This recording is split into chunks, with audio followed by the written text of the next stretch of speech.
espiões.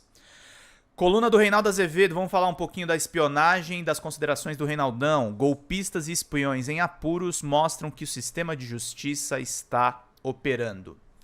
Vamos lá, o que o Reinaldão fala sobre isso. Aqui e ali, noto pessoas muito preocupadas com o Estado de Direito, no caso das operações contra pessoas envolvidas com a urdidura golpista ou com a BIM paralela. Até me comovo, é sério.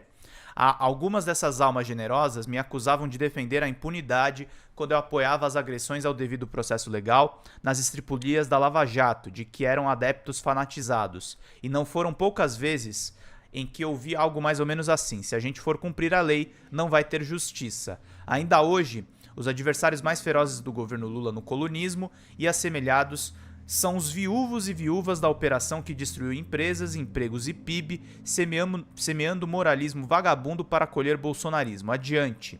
Não estou aqui a dar de ombros, como a dizer, já que vocês não reclamavam dos excessos daqueles fascistoides, ou resta alguma dúvida que hoje o fossem. Por que fazem desta feita? Entendesse assim, eu estaria a admitir que os métodos são parecidos, a despeito das causas, e que se agride o devido processo legal com o mesmo desassombro. Refuto absolutamente a semelhança. Ecossistema. O escândalo da BIM pertence ao mesmo ecossistema que deu à luz ou às trevas o 8 de janeiro de 2023. A própria ascensão do bolsonarismo, noto à margem, merece ainda ser estudada, e uma investigação rigorosa chegará ao famigerado 2013 e a Lava Jato. No ano seguinte, neste texto, nem é preciso ir tão longe. Durante a campanha eleitoral de 2017 e 2018, Bolsonaro evidenciava a sua repulsa à democracia, as sementes de desprezo pelas instituições já nos seus 2 discursos de posse que apontei naquele mesmo dia. E se seguiram então os 4 anos de ataque sistemático às regras do jogo e aos poderes da República. No dia 26 de maio de 2019, fez-se o primeiro ato contra o Congresso e o Supremo com apoio do mandatário e ele não parou mais. Depois do acordo com o Centrão, o tribunal virou alvo preferencial. Ter um esquema próprio de inteligência para chamar de seu, ele costumava dizer meu exército, não é algo a ser adivinhado e nem decorre de alguma interpretação exagerada. O Jair confessou numa imagem muito singela, naquela reunião ministerial de 22 de abril de 2020, eu não posso ser surpreendido com notícias. Eu tenho uma PF que não me dá informações, eu tenho as inteligências das Forças Armadas que não têm informações. A BIM tem seus problemas, tem algumas informações. Só não tenho mais porque está faltando, realmente temos problemas, aparelhamento e etc. A gente não pode viver sem informação. Quem nunca ficou atrás da porta ouvindo que seu filho e sua filha está comentando, tem que ver.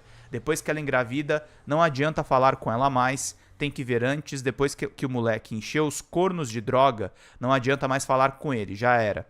Vale dizer, os vários aparelhos de inteligência, incluindo das Forças Armadas, seriam inúteis, porque afinal, o nosso pai patrão não dispunha de pessoas da sua confiança que se encarregassem de ouvir o que nós, brasileiros, seus filhos, a serem espionados, dizíamos atrás da porta. E o pior é que ninguém, e isso incluía boa parte dos seus próprios ministros, sabia o que diabos ele estava falando. Queria ser um clandestino em seu próprio governo. Naquela reunião, noto,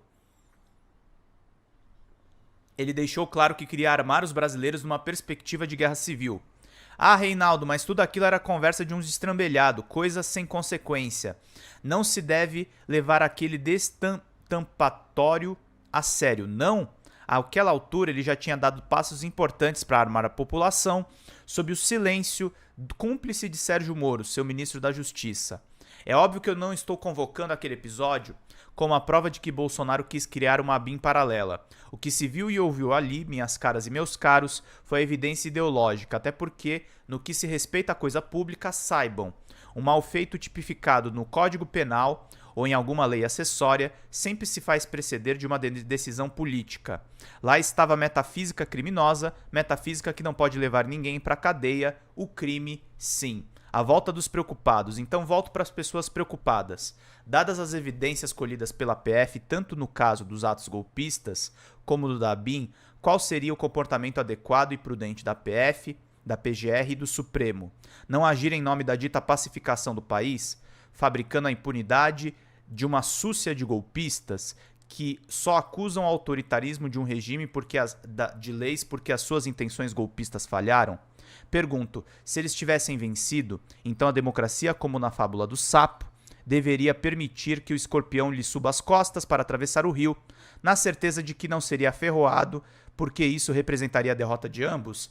Lembram-se da moral da história? O escorpião tem uma natureza, ferroar, e a democracia tem a sua, defender-se. Ótima coluna do Reinaldo, muito bem escrita aqui sobre a defesa da democracia e de como esse escândalo da corrupção da BIM, né, a gente pode dizer assim, mostra como o sistema de justiça pelo menos está funcionando.